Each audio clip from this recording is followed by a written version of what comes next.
All right, guys, here we go. Coming out of our mailbag section. This one says, hey, doc, I'm a type 1 diabetic. All right, so now we got to go through this now. There's two main types of diabetes. You can divide this up into a zillion, but we're looking at two main groups. You got the group that something has gone wrong with insulin production. They just don't make it.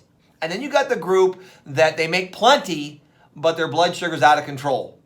Now, the type 2 diabetic, that's 95% of all diabetics in the world today, because we acquire that. We eat our way into it.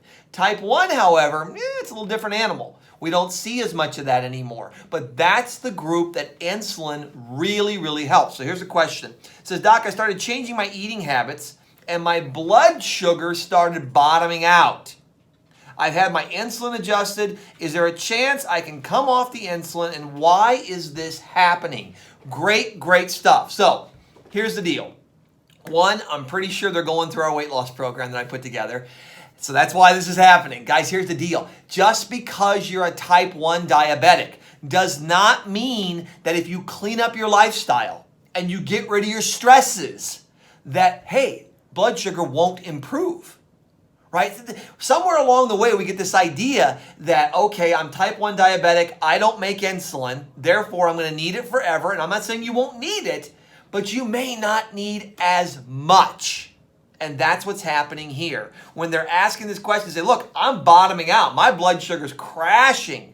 It's because you're taking too much insulin at this point. So you need to contact your primary care doctor or your endocrinologist, whoever's watching this for you, and say, hey, look, doc, I've dropped 40 pounds. I've cleaned up my diet, and all of a sudden my blood sugar's going down. I will guarantee you they're going to lower your insulin levels. And they may continually lower them over and over and over. You may end up on 5 or 10 units versus 100, right? I see it all the time. Now, have I ever got anyone that's type 1 to produce insulin again? Not in my career, I haven't. Okay? I'm not saying it couldn't be done. Maybe. I don't know. But I've never done that. But what I have done, more times than I can count, I've gotten type 1 diabetics that were on insulin pumps, that had 100 units of insulin going in multiple times. I've gotten all those people down to 5, 10 units of insulin. And hey, blood sugar's on a rope. A1C's on a rope. Everything's doing great. That's an awesome, awesome thing to know. So it's not, oh my gosh, well, I got this, I'm going to have it forever. It doesn't work that way, right? The key to this, guys, and this is the key, if you remove the stresses off the body starts to function better.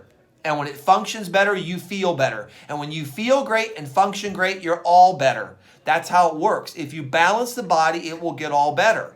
Just don't let it get so broken that it's hard to turn that corner. And this is a great example and a great mailbag. We're going to take a break. We'll be back in just a moment.